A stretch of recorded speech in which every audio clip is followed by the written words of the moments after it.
we are launching official start of the production of Toyota Fortuner.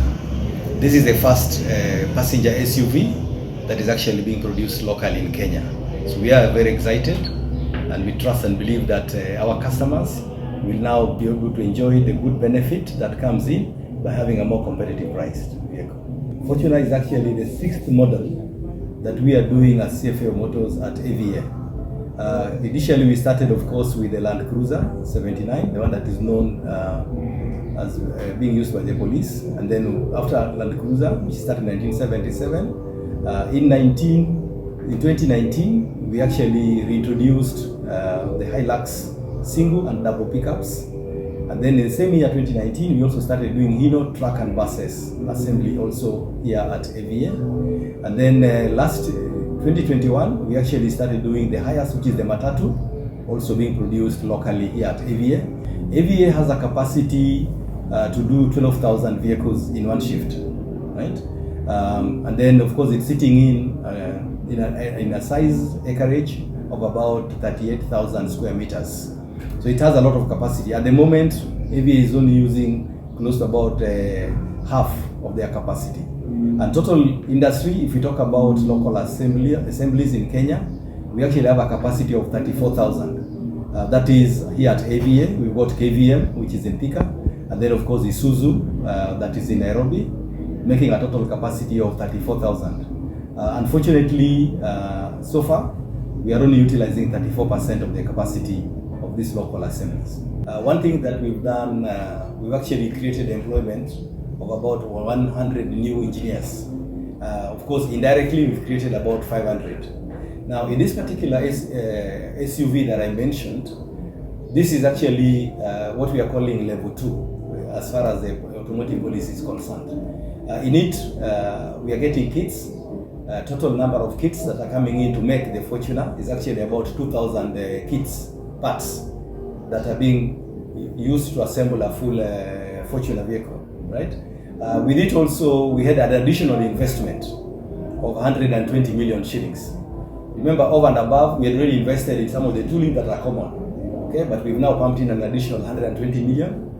Now, with it also came in upskilling.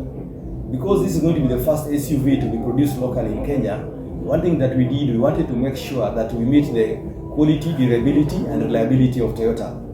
So what we did, we actually have been training our people, both at AVA and also our staff, our local engineers who are working with CFAO Motors. So we've had a training for about 3 months. And this training also was done by the engineers who came from Japan. We had a total of about 24 engineers who have been based here, working very closely to upskill our people, just to make sure that they actually understand what is expected in terms of meeting the Toyota quality standards. We also made sure that we took up 7 engineers from here to take them to South Africa, because this kit is coming from Toyota South Africa Motors. Okay, so we took also our engineers to South Africa just to make sure that they are also trained to see exactly strip and build.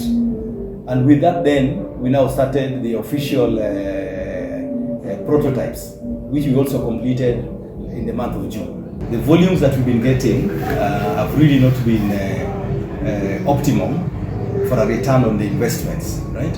And that is why we've been working very closely with the government to try and address the issues that to do with the reduction of the age of vehicles, right? Because that for us is going to be very key, because it spurs growth. Because once we rely much more on the vehicles that are locally assembled, that are even nicely priced, that definitely will help the market to grow. So the key thing for us is always to get the volumes right for that investment. But I must say also that the government has done a lot, because if I look at it in the last 3 years, right? Initially we were only producing close to about 3,000 vehicles in a year.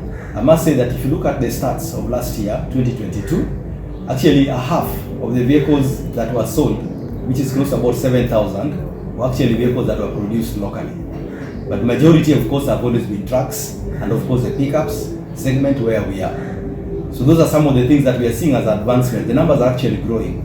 And I must say that the government is also looking at much more rebates to be given as incentives for the local manufacturing. So that is something that is working positively. To an extent, I must say also the increase of the import duty because for any local assembled vehicles, all those import duties and taxes are exempted. So we'll only be paying VAT. So that also definitely makes it much more competitive when you compare with a completely built unit that is imported into the country.